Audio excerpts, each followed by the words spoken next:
Hi hello I'm doctor Niloufer అండి.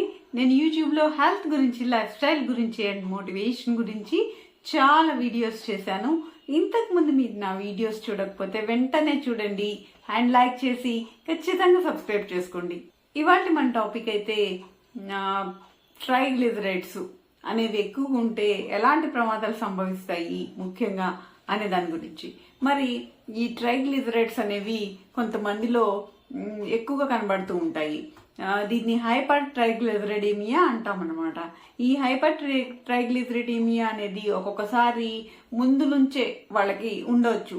అలా ఉన్నప్పుడు ఏంటంటే వీళ్ళలో ఒక్కొక్కసారి 1000 కన్నా ఎక్కువ ట్రైగ్లిజరైడ్స్ ఉండటం సంభవిస్తుంది. అయితే డయాబెటీస్ ఉన్న వాళ్ళలో కూడా ఇలాగ ఎక్కువ ట్రైగ్లిజరైడ్స్ ఉండటం అనేది జరుగుతుంది. ట్రైగ్లిజరైడ్స్ ఎక్కువగా ఉండటం వల్ల 1000 కంటే ఎక్కువగా ఉన్నప్పుడు ఈ కైలోమైక్రాన్స్ అనే ప్రోటీన్స్ కూడా రక్తంలో ఎక్కువైపోయి ఇవి ట్రైగ్లిజరైడ్స్ ని ఎక్కువ చేసి వాటి వల్ల ఈ ప్యాంక్రియాస్ అనే గ్రంథిలో ఇన్ఫ్లమేషన్ అనేది ఎక్కువగా జరిగి ప్యాంక్రియాటైటిస్ అనే వ్యాధి రావడానికి ఎక్కువగా అవకాశం ఉంటుందన్నమాట. మామూలుగా ఏంటంటే పిత్తాశయంలో రాళ్ళు ఉన్న వాళ్ళకి, తర్వాత ఆల్కహాల్ ఎక్కువగా సేవించే వాళ్ళకి, వీళ్ళకి ఎక్కువగా ప్యాంక్రియాటైటిస్ వచ్చే అవకాశం ఉంటుంది.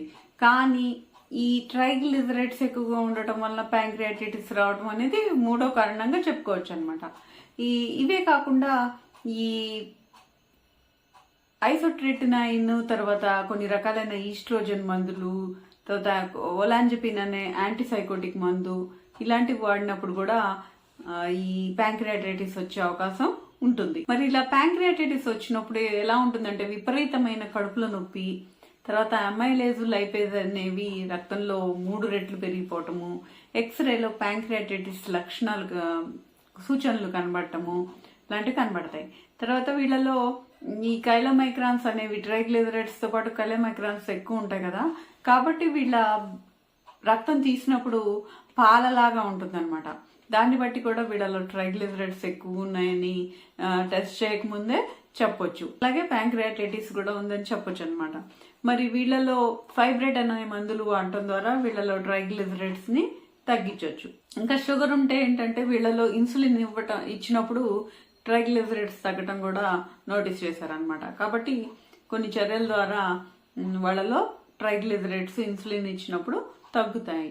ఇంకా బాగా ఎక్కువగా ట్రైగ్లిజరైడ్స్ ఉన్నప్పుడు ఏంటంటే కొన్ని పద్ధతులు ఉంటాయి, ప్లాస్మా ఫెరసిస్ అని, అలాగా వాటి ద్వారా ఈ ట్రైగ్లిజరైడ్స్ ని, కైలోమైక్రాన్స్ ని, వీటిని అన్నింటిని కూడా తీసేస్తారు రక్తంలో నుంచి. అంతేకాకుండా వీళ్ళలో వైటమిన్ ఈ, సిఏ ఇలాంటివి ఇవ్వటం వల్ల యాంటీ ఆక్సిడెంట్స్ ఉపయోగం ఉంటుందన్నమాట.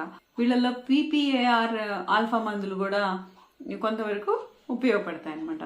మరి ఇదండి ట్రైగ్లిజరైడ్స్ ఎక్కువైతే ఎలాంటి ప్రమాదం ఉంటుంది అనే దాని గురించి.